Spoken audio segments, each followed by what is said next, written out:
everybody, welcome back to my channel. Today I wanted to challenge myself by making probably the hardest to use Minecraft block and using it in a build. Now this has proved incredibly difficult, way more than I thought, but I was really happy with the final product. It took a long time, to the point that the original time lapse was like 20 minutes long and I had to cut it down to I think about 4. But it was a really challenging build and I hope you enjoy it. So without further ado, let's jump straight into the time lapse, and then afterwards I'll explain a little bit about the different aspects of the builds and how I kind of came across each one. Let's go!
So here is the final build.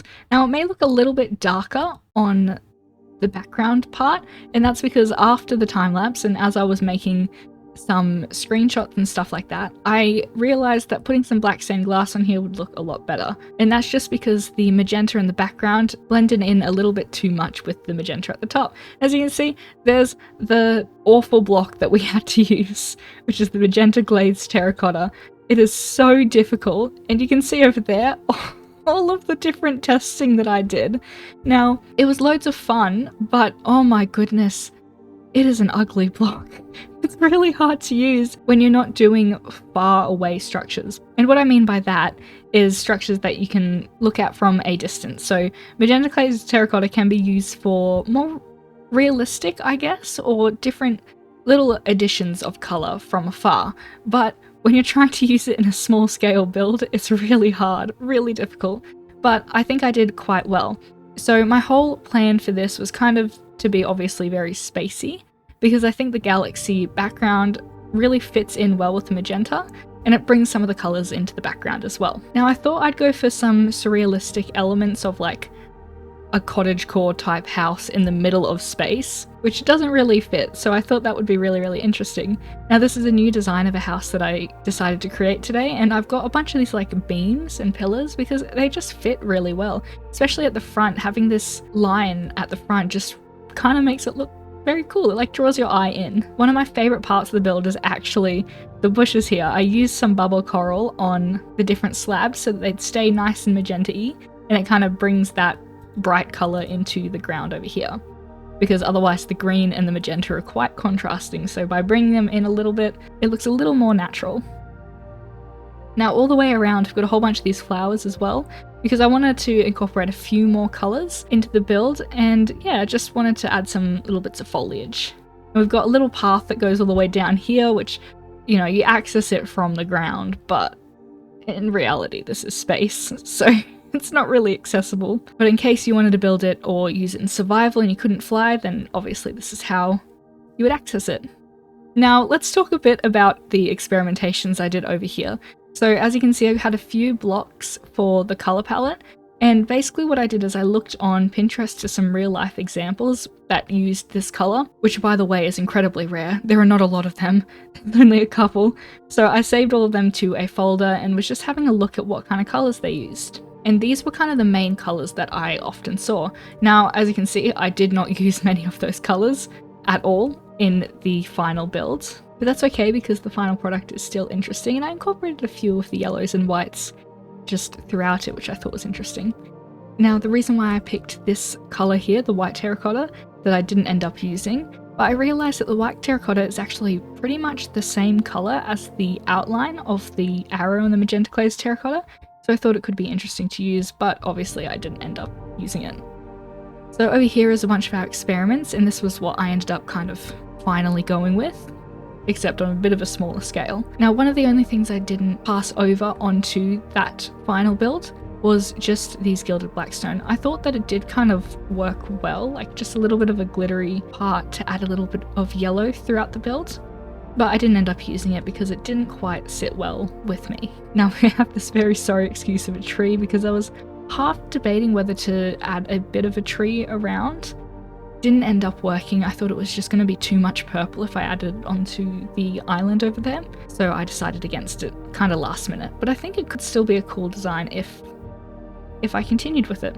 Now over here you can see this was actually the very first design that I came up with, which incorporates a lot more of the colours here. And I do like the colours altogether. I like how bright and vibrant it is, but it just didn't hit right. I think I need to experiment further on where the colours should go. I like them all together, but I just don't like the composition of that at the moment. But one of the things I did bring over from here was obviously the coral fans on the bushes, because it's like a little flower bush. I thought it was really interesting. Now there were quite a few experiments, as you can see, but for the final product, I was really happy with how it's turned out. There is no interior, unfortunately, but you know, maybe one time. There's definitely enough space to do something with it. And I really like the shape. It's kind of a strange, like, circular shape, but I think it looks really cool. Now the background is something that took the longest out of all the builds, but if it wasn't here, I don't think that this house would give the same effect that it does.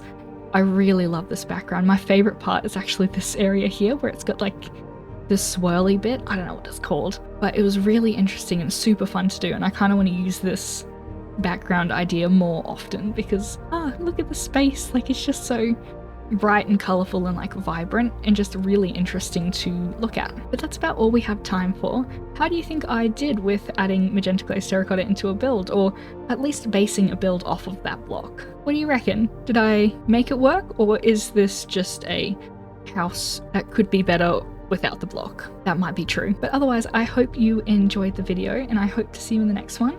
And if you have any other blocks you figure is kind of hard to use and want me to make a build based off of it, I would be happy to do so. Just let me know. But yeah, thank you so much for watching, and I will see you in the next video. Bye.